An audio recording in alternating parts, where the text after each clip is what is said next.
Hi guys, I am back with another video, and this video is something which I think is really important. It's important to me because it is something which helped me develop who I am and helped me improve as a person. So 2 years ago I came across a quote by Ernest Hemingway, and what that quote said was, it said, "There is nothing noble about being superior to another man. True nobility lies in being superior to your previous self." So ever since then, that quote has stuck with me, and that's the quote I use on a day-to-day basis to get past everything. All the struggles, anything I'm going through, everything is something I associate with that quote, because I believe in, being a better person than who you were yesterday, because that's what's important. That quote came to me in a time where I was going through a really massive superiority complex. So I realized the reason why I had this superiority complex was because I used to compare the life I live in Qatar to the life I lived in India. So in India, I come from a small village, and a lot of the people get through life by owning small stores, or they have, family members abroad. And there's a lot of old people. It's quite conservative, and it's quite closed off from the rest of the areas around, because it's all by itself. From a young age, I would question things a lot. I question things a lot. So I would go to their local schools and I'd think, oh my gosh, they don't have an AC. How do they manage in this heat? And I'd see their benches and I'd be like, oh damn, we have chairs. They have benches. I wonder how that works. Isn't that not comfortable? And a lot of this happened. Like, we'd go to restaurants, and in India there's restaurants that have like the AC section separated from the non-AC section, and I'd see people standing outside the AC section. They'd hesitate to see whether they should go in or not, and then they'd end up going to the fan section instead, whereas our family, we just walk straight in.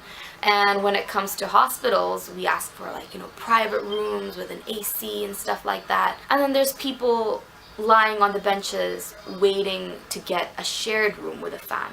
So I noticed all these things, and at first they were innocent thoughts of curiosity. It was just, oh, that's cool, that's different. But then 3 years ago, I was enrolled into an Indian school in India, and that's when I started feeling this sense of superiority. At that moment, I felt powerful. I was like, I know English. I can speak English without an Indian accent. Wow, I'm amazing. I started having more of these thoughts that sort of manifested in myself, and it made me feel as if I was better than all these people in India, all these people who look just like me.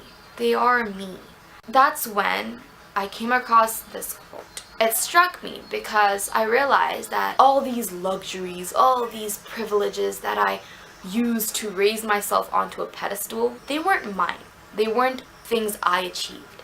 They were handed down to me by my father. My dad worked really hard to give me the life that I have now. So I wasn't in control of the circumstances that led up to me having this life. And that was the same with all those people back in India. From the people who don't have houses, who lie on the streets, to people that may be moderately well off. Their circumstances led to that, and my circumstances led to this.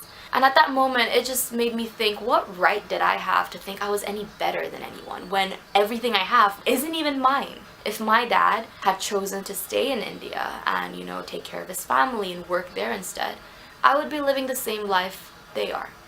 I am no different to anyone on this planet. We all have the same skin, the same blood. We all bleed red, right? And nothing makes us better than anyone. Not these, Gucci belts and Prada or whatever.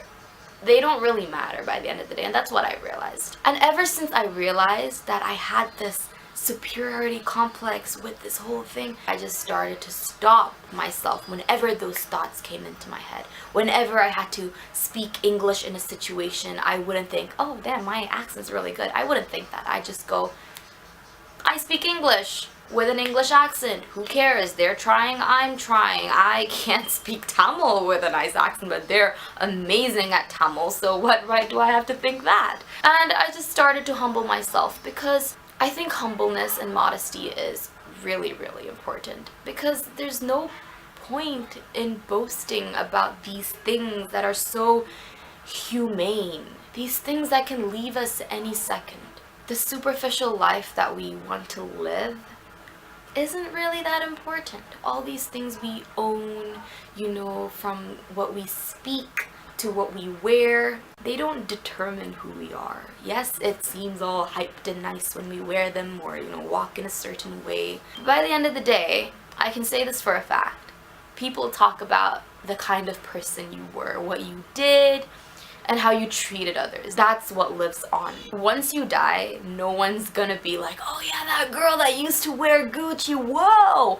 Oh yeah, that girl that used to have that really nice English accent, oh! No, that's not what they talk about. They talk about, oh yeah, that girl that, she was nice to the poor. She smiled at people whenever she saw them. She greeted them with a good morning whenever she made eye contact. She smiled, she was nice. That's what they talk about, and that's what people look for.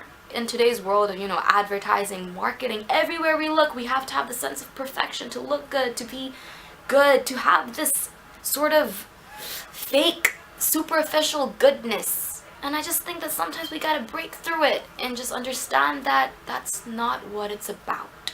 What it's about is people. It's always gonna be about the people. And if you look back in history, people talk about the people that had things to do with people. So that's it for today. I think I might have rambled on. I'm not really good at being concise with the things I want to say because that's just the way I am programmed. But I'm going to work on that. I will go now.